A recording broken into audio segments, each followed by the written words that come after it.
Mount Kisco. Tommy, copper founder, Thomas Kalish, not Papa Kalish.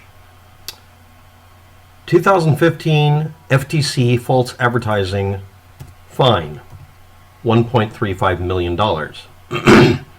Forced compliance to use science evidence only.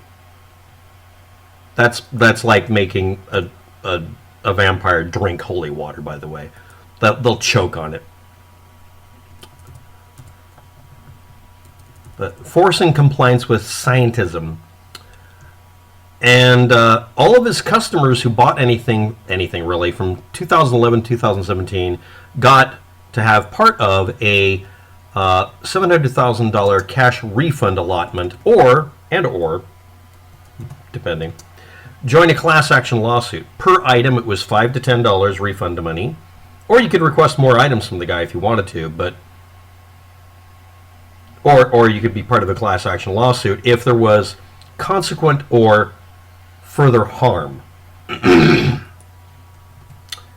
Some of you may have seen this horse shit of copper-infused compression garments being sold, and at one time making claims that it would help you have less medical problems of some kind. I'm not going into details because the facts are that Thomas Kalish lost $1.35 million in a fine, not an agreement, not a settlement. It's a fine. Doesn't matter what it says. Was forced to comply with scientific evidence basis for any claim of any kind concerning medical benefits of any kind, and not be deceptive even accidentally. Of course, something of that last nature may or may not really be applicable. Customers who bought anything for a 6-year period of time from this individual could get part of a $700,000 fund that was also submitted and surrendered to pay off or go for a class action lawsuit in 2018, which may still be in process. There's significantly no Wikipedia article. Large pieces of copper used for surfaces like a sink or a doorknob or a touch plate for a lighting switch do have antimicrobial application, not antiviral properties, antimicrobial. And yes, there really are some microbes that are hijacked by a virus, but we're not talking about that when it comes to literally any of the viruses you're talking about here that we would be concerned with this year. However, yes, metal surfaces in general can be antimicrobial. Meanwhile, copper-infused clothing isn't anything like that, because it isn't. If the majority of the material you're dealing with, in this case cloth, isn't literally made out of copper, the whole thing, it has no useful effect. It has to be a surface area that has the effect of reducing bacteria and viruses demonstratively under a microscope. By making a claim, however, that your compression garment will help with things we do know about, people can tell you about the benefits of wearing clothing that prevents, after you've gone for a run, prevents swelling or a buildup of lactic acid or whatever in the tissues by forcing everything to shrink down and improve, quote-unquote, performance. That actually works. The main thing this would do is make the clothing, if you don't wash it immediately, less likely to have odor because it would reduce some microbes. That includes bacteria, funguses, protozoa, whatever, from producing smell. Slightly. I mean, it's technically measurable and consistent, but that's not the same thing as being antimicrobial or aligning your chakras and maracas. Double-blind study we'll talk about really quickly. This would be expensive. No, it's not. Did you know that you can make a spiral of copper wire? True story. And you can make it in multiple layers, like a ribbon of little wires. Make it a spiral and put it inside of some rubber material and make bracelets and anklets and even neckbands. And test whether or not copper has the ability to somehow compartmentalize pain at your chi points or some shit. You can even put one around your waist. You can. They're called telephone spiral cords. People used to use them in the past to test this idea. You can make a hardcore version of it. It's actually a copper spring material. It's made out of woven copper that's done like a spiral and spring. And then it's not put into a electrical cord shape. It's literally put into a wound piece that is then immersed in another rubber product. So it's a spring-loaded, or basically it's an elastic band, or almost like a bungee cord, but it has copper wire in it. And yes, it's electrically shorted, or you can have an unshorted version. There's also a version of this that uses neodymium magnets inside of a tube that makes them go in a circle. It's a shorted turn magnetic field, and because they're really tiny, literally sewing needle size, but they're inside of a stretchy material that makes it to where they don't poke out. They're stubby, they're not pointy. People have actually done the experiment of seeing whether or not magnetic fields, copper coils, or not shorted turns, and also broken magnets, so you have a real magnetic pinpoint, whether or not these have any medical benefits of any kind. They don't. And yes, you can go to certain fetish shops and get the one for your little willy. Now, it's the same thing. It's actually where they got the idea from. Those are made for a different other purpose, that male enhancement on camera, or if you're a stripper. Let's not talk about how I got through college. But yes, when you showed up here, you didn't know that. Oh, we went off the rails there. They also make some for other purposes. But anyway, and in those cases, if you're curious about it, the metal wiring, the wire, is simply used because it can be put into, I'm not kidding, there was a version of it that didn't use copper, that used carbon fiber. You could put it into a microwave and it would heat up and it would be a warm loop like that, and you could put it around the wrist to improve circulation or whatever. There are a bunch of products like that. Do these actually have medically beneficial effects? Well, you can make them all look the same, so you can give people randomly a magnet, nothing, iron, copper, zinc, every element. This has actually been done repeatedly. Sometimes they were solid metal, sometimes they were the spiral wound ones, some of them were spiral wound both directions so that they would counter each other, or just, sometimes it was also, my favorite, copper infused rounds fired out of a paintball gun.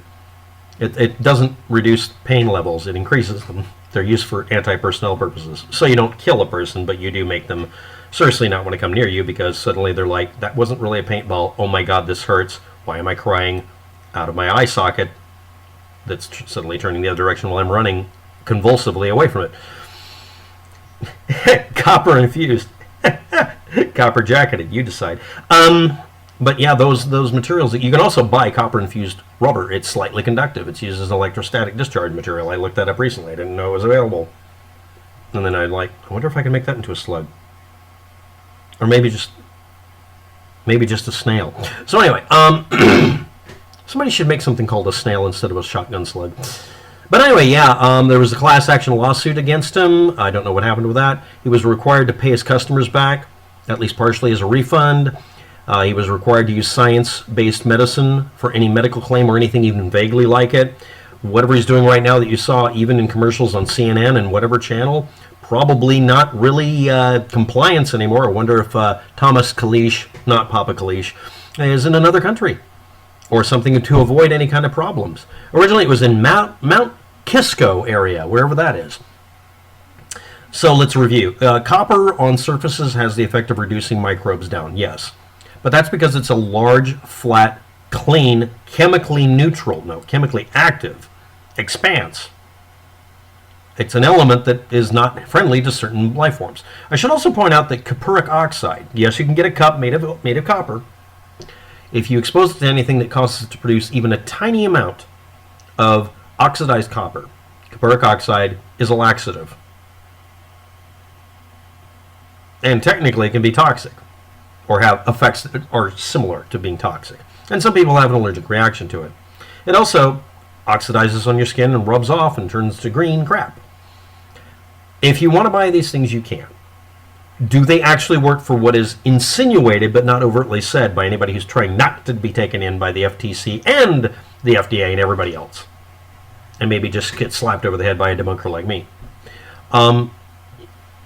The smart ones don't make these claims. He was stupid. Thomas Kalish was dumb and was fined for it and had to pay back his customers if they asked.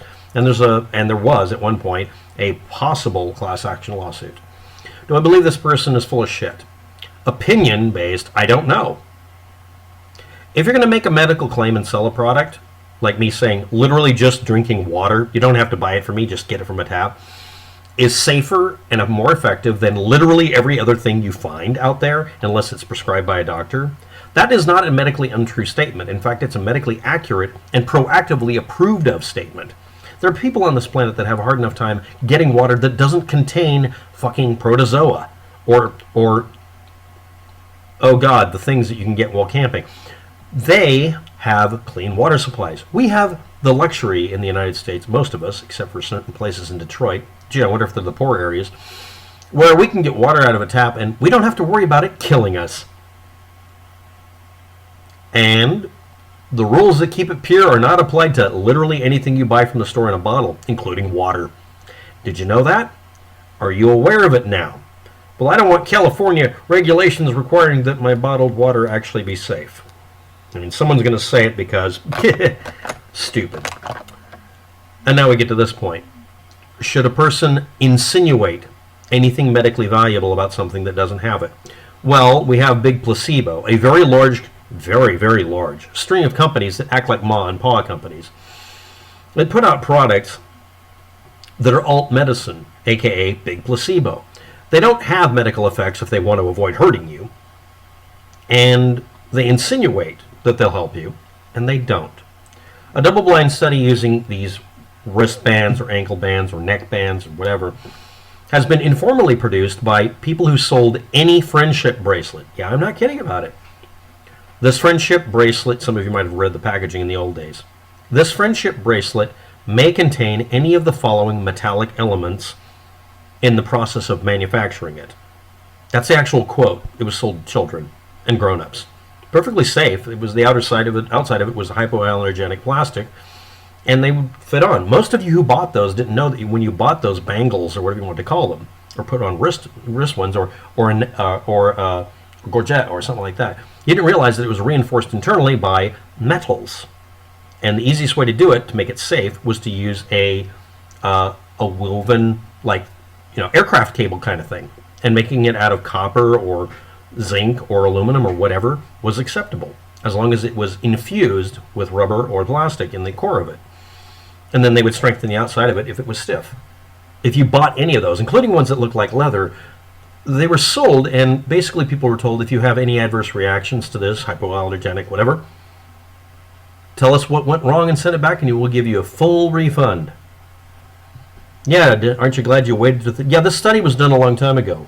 Those were sold or handed out at fairs with a little note on it. And enough people contacted them and said, thank you, I'd like another one because they're kind of cool looking. Nobody said it had any medical effects, including negative ones.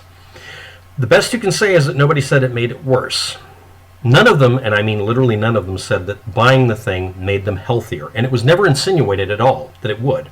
They were colorful looking things, or they looked like tribal ones. A lot of you at Burning Man bought what you thought was a thick leather cordage thing, or beads made of leather. You were part of an experiment. This is the conspiracy theory, because it was organized by a bunch of companies who found out we can do this experiment, and as long as no one responds, they haven't participated. And if you wrote back and said, yeah, I started feeling ill afterwards, I don't know what's in it, because they could assume that it maybe something negative was in it. This was done mostly in California, but it was done all over the country, probably. You participated in a large-scale double-blind study because they didn't know what was in it, because when they got it back, they cut it open and found out what was in it. If there was a complaint, you had to send it back, and you get your money back if there was any. They just offer you free money back, even if you got it for free. Do you remember any of that? Or did I just make that up? I didn't participate. I'm not guilty. I was the one wearing the big #1 thing as a hat at the fair when you bought it. With the goofy glasses, it was me. Thanks for watching. Have a good day. Good luck with that. Don't get scammed.